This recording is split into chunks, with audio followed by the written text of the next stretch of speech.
বৃদ্ধি পাইছে নাহৰ ফুটুকী বাঘৰ সংখ্যা আৰু তাৰ সমান্তৰালকৈ বৃদ্ধি পাইছে বিভিন্ন অঞ্চলত নাহৰ ফুটুকী বাঘৰ আতংক আৰু তাত শেহতীয়াকৈ সংযোজন ঘটিছে গড়ৰ আতংক কিয়নো কাজিৰঙাৰ পৰা কেইবছৰমান পূৰ্বে ওলাই অহা এটা গড়ে শেহতীয়াকৈ বিচৰণ কৰিছেহি যোৰহাটৰ চাৰিগাঁও অঞ্চলত আৰু সেই গড়টোৰ পিছে পিছে অহৰ্নিশে যোৰহাটৰ বন বিভাগৰ এটা দল সেই গড়টোৰ পিছে পিছে মোতায়েন কৰি থোৱা হৈছে আৰু তাৰ সমান্তৰালকৈ সমগ্ৰ যোৰহাট জিলাখনতে যি হাৰত নাহৰ ফুটুকী বাঘৰ আতংক বৃদ্ধি পাইছে সেই কথাটোৱে কিন্তু বন বিভাগকো সন্তুষ্ট কৰি তুলিছে।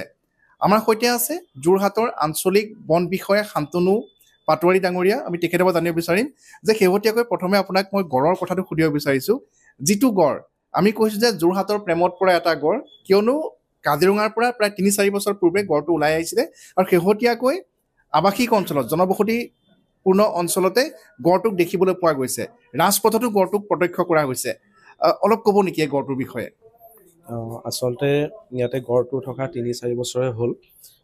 প্ৰথম গড়টো ইয়াতে আহি পেলাই মানে বিভিন্ন অঞ্চলত ঘূৰি ফুৰি থাকিলে আৰু ইয়াৰ গাঁৱৰ মানুহখিনিয়েও আমাক যথেষ্টখিনি কোঅপাৰেট কৰে আৰু তেতিয়াৰ পৰাই আমাৰ ইয়াত মানে গড়টোৰ কাৰণে বিশেষভাৱে দিনে ৰাতি ডিউটি চলিয়ে আছে।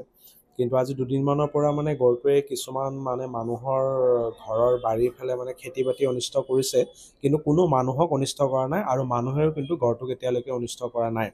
কিন্তু যিহেতু আমাৰ মেন পাৱাৰো ইমান বেছিখিনি নাই আৰু যোৰহাটৰ অঞ্চলটো যথেষ্টখিনি ডাঙৰ, গতিকে বিভিন্ন সময়ত মানে তেওঁক কেতিয়াবা দেখা পোৱাও নাযায়, কেতিয়াবা দেখা পোৱাও যায় আৰু গাঁৱৰ ৰাইজৰ সহযোগত আমি বিভিন্ন অঞ্চলত গড়টোৰ মানে ডিউটি কৰি আছোঁ। আৰু যোৱা দুদিনমানৰ পৰা তেওঁ যিহেতু কিছু খেতি অনিষ্ট কৰিছে, গাঁৱৰ মানুহৰ লগত আমাৰ ষ্টাফে ডিউটি কৰি বৰ্তমান চিটুৱেশ্যনটো কণ্ট্ৰল কৰিবৰ কাৰণে চেষ্টা কৰি আছে। কিন্তু গোটেইখিনি আমি পৰা নাই, কিন্তু হয়তো আমি সোনকালে এইটো ব্যৱস্থা কৰিব পাৰিম। আৰু মই দেখা পাইছোঁ যে উৰুকাৰ আগনিশা গড়টো প্ৰায় বাইপাছৰ মানে ৰাষ্ট্ৰীয় ঘাইপথৰ কাষ পাইছিলেহি। পুনৰ বন বিভাগৰ দলে খেদাই পঠিওৱাত ইটো দিশে উত্তৰ দিশে গুচি যায়। ৰাজপথ পাৰ হৈ অহাৰো সম্ভাৱনা আছে কিন্তু গড়টো। হয়, এইটো সঁচা কথা। মানে তেওঁ মানে এইফালে গড়টো ওলাই আহিছিলে ৰাজপথৰ ফালে, পিছত আমি খবৰ পোৱাৰ লগে লগে আমাৰ ষ্টাফ তালৈকে পঠাই গড়টো পুনৰ ভিতৰলৈকে পঠাই দিয়া হয়। একচুৱেলি মানে কি হয়, কেতিয়াবা তেওঁ ৰাজপথলৈ আহে আৰু দুদিনমান আগতেও আহিছিলে, গতিকে তেওঁ তেনেকৈ ৰাজপথটো অতিক্ৰম কৰিব পাৰে, কিন্তু মানে ৰাজপথটো অতিক্ৰম কৰিলে তেওঁ যোৰহাট চহৰৰ ভিতৰত সোমাই যোৱাৰ এটা সম্ভাৱনা আছে আৰু এইটোৰ পিছত মানে কিছুমান সমস্যাৰ সৃষ্টি হ'ব পাৰে। সেইকাৰণে আমি তেওঁক যাতে ৰাজপথত ওলাই নাহে তাৰ বাবে আমি অহৰ্নিশে চেষ্টা কৰি তেওঁক আমি গাঁৱৰ ভিতৰত বা তেনেকুৱা নদীৰ পাৰত তেনেকুৱাকৈ থকাৰ ব্যৱস্থাটোৰ কাৰণে আমি ব্যৱস্থা কৰাই আছোঁ। হয়, গিবনতো এটা গড় ইতিমধ্যে আছে, তাতে বিচৰণ কৰি থাকে গিবন অভয়াৰণ্যত। হয়, তাত থকা বুলি এটা শুনিছোঁ। একচুৱেলি সেইটো মোৰ টেৰিটৰী নহয়, কিন্তু তাত থকা বুলি এটা মানে আমি শুনি আছোঁ।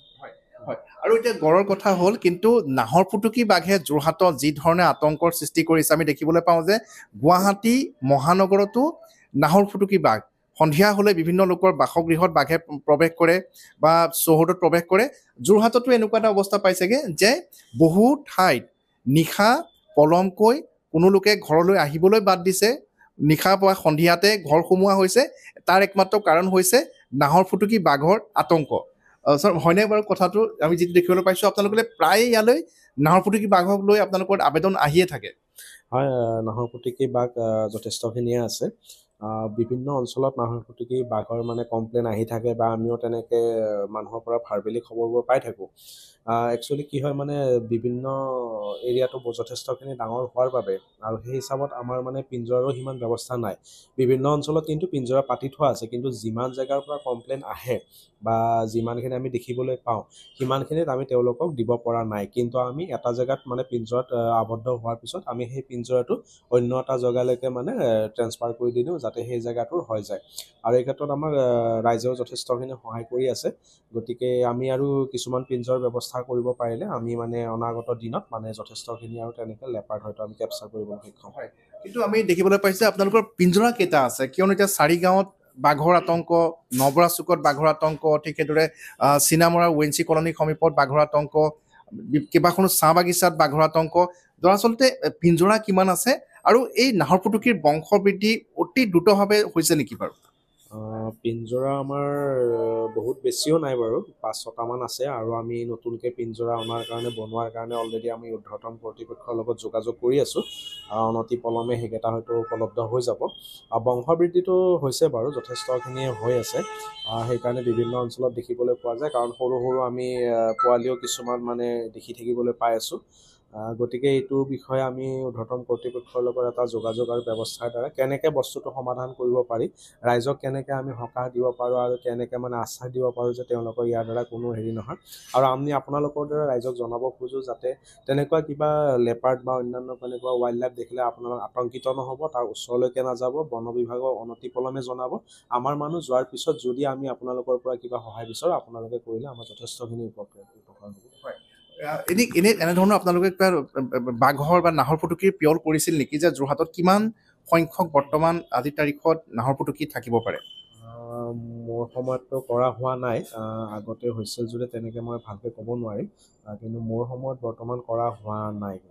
কিন্তু নাহৰ ফুটুকীৰ সংখ্যা বহু পৰিমাণে বৃদ্ধি পাইছে। আগতকৈ বৃদ্ধি পোৱা বুলি মানে আমাৰ মানুহে কৈছে, আৰু মানে পাব্লিকেও কৈছে যে আগতকৈ ইয়াত মানে নাহৰ ফুটুকীৰ সংখ্যা অলপ বৃদ্ধি হৈছে।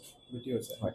এইখিনিতে আৰু এটা কথা সুধিব বিচাৰোঁ যে আপোনালোকৰ বন বিভাগৰ হাতত যি ধৰণৰ সা সৰঞ্জাম সঁজুলি বা এনেধৰণৰ থাকিব লাগে, বা বন বিভাগৰ আমি দেখা পাওঁ যে যিটো হাৰত আপোনালোকে কৰ্তব্য কৰি আছে, যে উৰুকাৰ নিশা বা বিহুৰ নিশাও এটা বন বিভাগৰ দল গড়টোৰ সৈতে থাকিব লগা হৈছে, কিন্তু যিখিনি ফেচিলিটি আপোনালোকৰ থাকিব লাগে কিন্তু আমি দেখা পোৱা নাই, বা বিভিন্ন যোৰহাটবাসী ৰাইজেও সেই কথাটো বাৰম্বাৰ আমাক কৈ আহিছে যে বন বিভাগক দেখিলে তেওঁলোকৰ এক প্ৰকাৰ মানে হতাশ হয় বুলি তেওঁলোকে জনসাধাৰণে আমাক কৈছে। একচুৱেলি যিমানখিনি থাকিব লাগে সিমানখিনি নাই, সেইটো সঁচা কথা বাৰু। কিন্তু যিখিনি আছে সেইখিনিৰে আমি কাম চলাই আছোঁ। এই সংক্ৰান্ততো আমাৰ ৱাইল্ড লাইফ ৱাৰ্ডেন বা তেনেকৈ আমাৰ ঊৰ্ধ্বতন কৰ্তৃপক্ষক জনোৱা হৈছে, আৰু তেওঁলোকে আমাক আশ্বাস দিছে যে যিহেতু ইয়াত অলপ ৱাইল্ড লাইফৰ প্ৰব্লেমটো হৈছে, গতিকে এইখিনি নোহোৱা কৰাৰ কাৰণে যিখিনি সা সৰঞ্জাম সেইখিনি অনতিপলমে তেওঁলোকে আমাক দিব বুলি এটা আশ্বাস প্ৰদান কৰিছে। হয়, ধন্যবাদ জনাইছোঁ। আৰু আমি দেখিবলৈ পাইছোঁ যে যোৰহাটৰ বন বিভাগৰ হাতত গাড়ীৰ অভাৱ, ঠিক সেইদৰে বন্দুক বাৰুদৰ অভাৱ, বা এনেধৰণৰ বন্য প্ৰাণীৰ সৈতে নাহৰ ফুটুকীৰ সৈতে বা গড়ৰ সৈতে মোকাবিলা কৰিবৰ বাবে যি ধৰণৰ অত্যাধুনিক উপকৰণৰ প্ৰয়োজন, সেই উপকৰণসমূহৰো কিন্তু অভাৱ যোৰহাটৰ বন বিভাগক। গতিকে এই ক্ষেত্ৰত চৰকাৰৰ ঊৰ্ধ্বতন কৰ্তৃপক্ষই যোৰহাটৰ বন বিভাগক অধিক সষ্টম কৰি তোলাৰ ক্ষেত্ৰত কেনে ব্যৱস্থা গ্ৰহণ কৰে, ভৱিষ্যতে সেয়া লক্ষণীয় হ'ব। যোৰহাটৰ পৰা Gautam Bora, news 18 Assam, north east.